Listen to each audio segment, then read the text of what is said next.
दोस्तों आपके सामने दो सेंटेंसेस लिखी हुई हैं। पहला सेंटेंस है we play football every day और दूसरा सेंटेंस है we are going to play football. पहले वाले सेंटेंस में जो वर्ब प्ले है वो एक फाइनाइट वर्ब है, लेकिन दूसरे वाले सेंटेंस में जो वर्ब प्ले है वो एक नॉन फाइनाइट वर्ब है। तो एक ही वर्ब किसी सेंटेंस में फाइनाइट वर्ब कहला रहा है तो किसी दूसरे सेंटेंस में नॉन फाइनाइट वर्ब कहला रहा है। ऐसा क्यों है और ये फाइनाइट और नॉन फाइनाइट वर्ब्स एक्चुअल में होते क्या हैं, इस वीडियो लेक्चर में मैं आपको बहुत ही गहराई से बताने वाला हूं। तो फाइनाइट और नॉन फाइनाइट वर्ब्स का कॉन्सेप्ट अगर आपका क्लियर नहीं है तो इस वीडियो लेक्चर को शुरू से एकदम अंत तक पूरा जरूर देखिए और अपने सारे डाउट्स क्लियर कर लीजिए। दोस्तों वर्ब्स को फॉर्म यानी कि रूप के आधार पर दो भागों में बांटा गया है। पहला फाइनाइट वर्ब और दूसरा नॉन फाइनाइट वर्ब। आइए सबसे पहले हम फाइनाइट वर्ब्स को गहराई से समझते हैं। सबसे पहले हम इसकी डेफिनेशन को देख लेते हैं। The verb which changes its form according to the tense of the sentence or person or number of the subject is called a finite verb।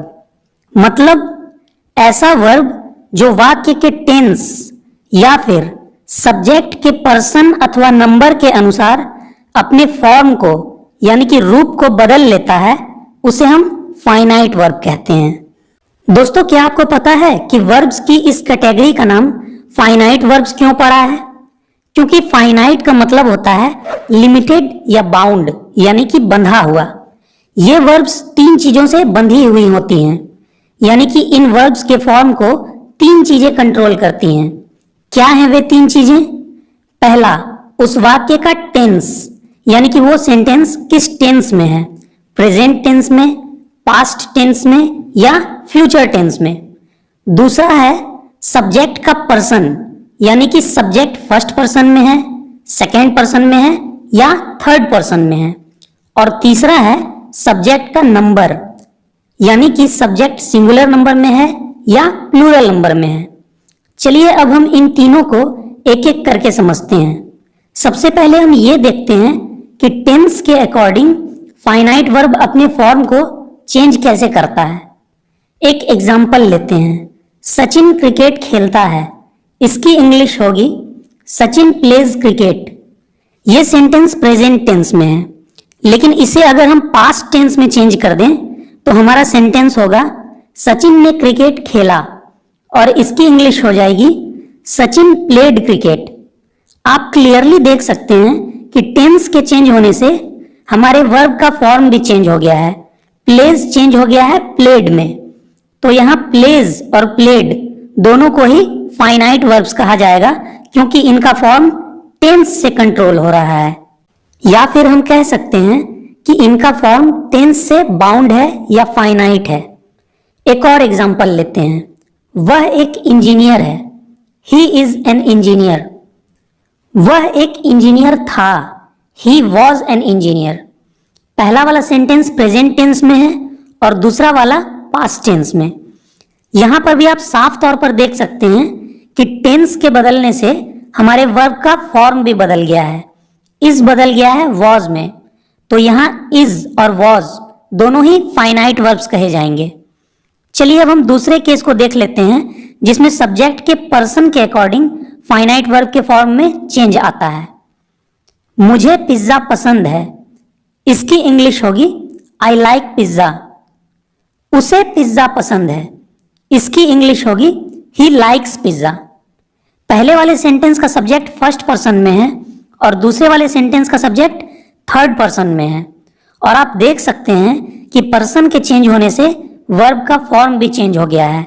Like likes में बदल गया है, तो यहाँ लाइक और लाइक्स दोनों ही फाइनाइट वर्ब्स कहलाएंगे क्योंकि इनका फॉर्म सब्जेक्ट के पर्सन से कंट्रोल हो रहा है।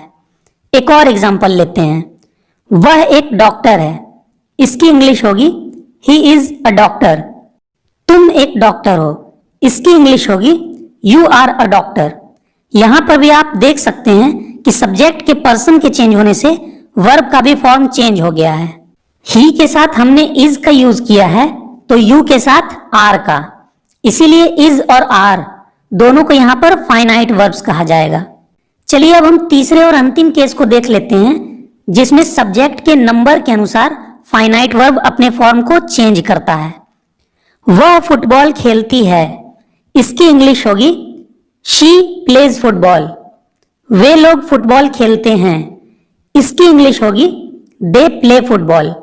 आप देख सकते हैं कि दोनों सेंटेंसेस का टेंस सेम है, दोनों प्रेजेंट टेंस में है, तथा दोनों ही सेंटेंसेस के सब्जेक्ट का पर्सन भी सेम है, दोनों ही थर्ड पर्सन है। लेकिन पहले वाले सेंटेंस का सब्जेक्ट सिंगुलर नंबर में है और दूसरे वाले सेंटेंस का सब्जेक्ट प्लूरल नंबर में है। तो नंबर के चेंज होने से भी वर्ब अपने फॉर्म को चेंज कर ले रहा है। प्लेस बदल गया है प्ले में, यानी यहां पर वर्ब के फॉर्म को कंट्रोल कर रहा है सब्जेक्ट का नंबर। इसीलिए यहां पर प्लेज और प्ले दोनों ही फाइनाइट वर्ब कहलाएंगे। उसी तरह आम मीठा था, इसकी इंग्लिश होगी द मैंगो वाज स्वीट। लेकिन अगर हम बहुत से आमों की बात करें कि आम मीठे थे, तो इसकी इंग्लिश हो जाएगी द मैंगोज वर स्वीट। यहां पर भी आप देख सकते हैं कि जैसे ही हमारा सब्जेक्ट सिंगुलर से प्लूरल हुआ, वैसे ही हमारा वर्ब भी अपना फॉर्म चेंज करके वॉज से वर में बदल गया। तो यहां पर वॉज और वर दोनों ही फाइनाइट वर्ब्स कहलाएंगे। तो मुझे लगता है कि अब आप फाइनाइट वर्ब्स को अच्छे से समझ चुके होंगे कि फाइनाइट वर्ब्स ऐसे वर्ब्स होते हैं जिनका फॉर्म तीन चीजों से फाइनाइट यानी कि लिमिटेड या बाउंड होता है। पहला वाक्य का टेंस, दूसरा सब्जेक्ट का पर्सन और तीसरा सब्जेक्ट का नंबर। चलिए अब हम नॉन फाइनाइट वर्ब्स को गहराई से समझते हैं कि ये नॉन फाइनाइट वर्ब्स आखिर होते क्या हैं। जैसा कि नाम से ही स्पष्ट होता है कि ऐसे वर्ब्स जो किसी भी चीज से फाइनाइट यानी कि लिमिटेड या बाउंड नहीं होते हैं, उन्हें हम नॉन फाइनाइट वर्ब्स कहते हैं। यानी चाहे सेंटेंस का टेंस चेंज हो जाए या सब्जेक्ट का पर्सन या नंबर चेंज हो जाए, इनके फॉर्म पर इसका कोई असर नहीं पड़ता, ये वैसे के वैसे ही बने रहते हैं। इस बात को हम एग्जाम्पल्स की मदद से समझेंगे। सबसे पहले हम नॉन फाइनाइट वर्ब्स की डेफिनेशन को देख लेते हैं। The verb which doesn't change its form according to the tense of the sentence or person or number of the subject is called a non-finite verb। यानी कि ऐसा वर्ब जो वाक्य के टेंस या फिर सब्जेक्ट के पर्सन अथवा नंबर के अनुसार अपने रूप को नहीं बदलता है, उसे हम नॉन फाइनाइट वर्ब कहते हैं। चलिए अब इस बात को एक एग्जाम्पल की मदद से समझते हैं। मैं उबले अंडे खाता हूं, इसकी इंग्लिश होगी आई ईट बॉइल्ड एग्स। दोस्तों क्या आप बता सकते हैं कि इस सेंटेंस में कितने वर्ब्स हैं? इस सेंटेंस में दो वर्ब्स हैं, पहला है ईट और दूसरा है बॉइल्ड। चलिए अब इस सेंटेंस के टेंस को चेंज करते हैं, इसे हम पास्ट टेंस में बदलते हैं। मैंने उबले अंडे खाए, इसकी इंग्लिश हो जाएगी आई एट बॉइल्ड एग्स। चलिए अब हम सब्जेक्ट के पर्सन को चेंज करके देखते हैं। फर्स्ट पर्सन को हम थर्ड पर्सन में बदल देते हैं। वह उबले अंडे खाता है, इसकी इंग्लिश हो जाएगी ही ईट्स बॉइल्ड एग्स। चलिए अब हम सब्जेक्ट के नंबर को भी चेंज करके देख लेते हैं। सिंगुलर सब्जेक्ट को प्लूरल सब्जेक्ट में बदल देते हैं। वे लोग उबले अंडे खाते हैं, इसकी इंग्लिश हो जाएगी दे ईट बॉइल्ड एग्स। दोस्तों आप इन एग्जाम्पल्स में साफ तौर पर देख सकते हैं कि हमारे एक वर्ब ईट का फॉर्म पूरे तरह से सेंटेंस के टेंस या फिर सब्जेक्ट के पर्सन या नंबर पर डिपेंड कर रहा है, लेकिन दूसरे वाले वर्ब बॉइल्ड का फॉर्म सभी कंडीशंस में सेम है।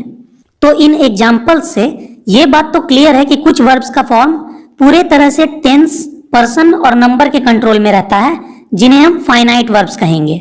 और उसी सेंटेंस में कुछ वर्ब्स ऐसे भी हो सकते हैं जिनका फॉर्म किसी भी चीज से लिमिटेड या बाउंड नहीं होता, और उन्हें हम नॉन फाइनाइट वर्ब्स कहेंगे।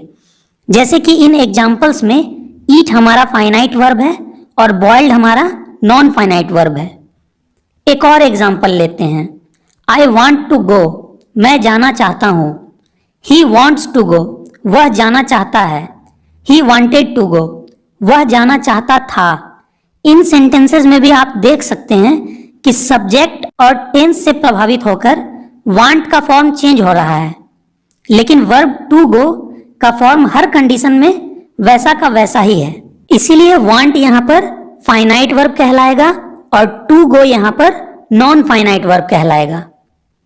दोस्तों, अब मैं नॉन फाइनाइट वर्ब्स के बारे में आपको एक बहुत ही इंटरेस्टिंग बात बताना चाहूंगा कि नॉन फाइनाइट वर्ब्स को डबल पार्ट ऑफ स्पीच भी कहा जाता है, क्योंकि ये एक साथ दो दो पार्ट्स ऑफ स्पीच का काम करते हैं। ये कभी वर्ब के साथ साथ नाउन का काम करते हैं, तो कभी वर्ब के साथ साथ एडजेक्टिव का, तो कभी ये वर्ब के साथ साथ एडवर्ब का भी काम कर सकते हैं। इस बात को कुछ एग्जाम्पल्स की मदद से समझते हैं। मैं रोज टहलता हूं, आई वॉक डेली। यहां पर वॉक एक मेन वर्ब है और फाइनाइट वर्ब है, लेकिन अगर मुझे कहना हो कि टहलना एक अच्छा व्यायाम है, तो इसकी इंग्लिश हो जाएगी to walk is a good exercise, या फिर इसको हम लोग इस तरह से भी कह सकते हैं, walking is a good exercise. आप देख सकते हैं कि वॉक का यूज यहाँ पर हमने एक सब्जेक्ट के रूप में किया है, जो कि एक नाउन का काम कर रहा है, और ये एक नॉन फाइनाइट वर्ब है, क्योंकि इसका फॉर्म किसी भी चीज से बाउंड नहीं है। चलिए अब हम देखते हैं कि एक नॉन फाइनाइट वर्ब एक एडजेक्टिव का भी काम कैसे कर सकता है। कुछ देर पहले हमने एक एग्जाम्पल लिया था, आई ईट बॉइल्ड एग्स, और हमने देखा था कि ईट एक फाइनाइट वर्ब है और बॉइल्ड एक नॉन फाइनाइट वर्ब है। अगर आप इस सेंटेंस को गौर से देखेंगे तो आप पाएंगे कि बॉइल्ड एक्चुअल में यहाँ पर एक एडजेक्टिव का भी काम कर रहा है, क्योंकि ये नाउन एग्स को क्वालिफाई कर रहा है, उसकी एक विशेषता बतला रहा है कि मैं किस तरह के एग्स खाता हूं, बॉइल्ड। इसीलिए बॉइल्ड यहाँ पर एक नॉन फाइनाइट वर्ब है और एक एडजेक्टिव की तरह वर्क कर रहा है। चलिए अब हम एक और एग्जांपल देख लेते हैं जिसमें एक नॉन फाइनाइट वर्ब एक एडवर्ब की तरह काम कर रहा है। I go to school to study. इस सेंटेंस में गो एक फाइनाइट वर्ब है और टू स्टडी एक नॉन फाइनाइट वर्ब है, और आप देख सकते हैं कि टू स्टडी एक एडवर्ब का भी काम कर रहा है, क्योंकि ये वर्ब गो को क्वालिफाई कर रहा है कि मैं स्कूल किस लिए जाता हूं, टू स्टडी, यानी कि पढ़ाई करने के लिए। दोस्तों, नॉन फाइनाइट वर्ब्स को फर्दर 3 भागों में डिवाइड किया गया है, इन्फिनेटिव, जेरंड और पार्टिसिपल्स में, जिसके बारे में मैं नेक्स्ट वीडियो लेक्चर में डिटेल में डिस्कशन करूंगा। तो guys, see you in the next video lecture. तब तक के लिए गुड बाय।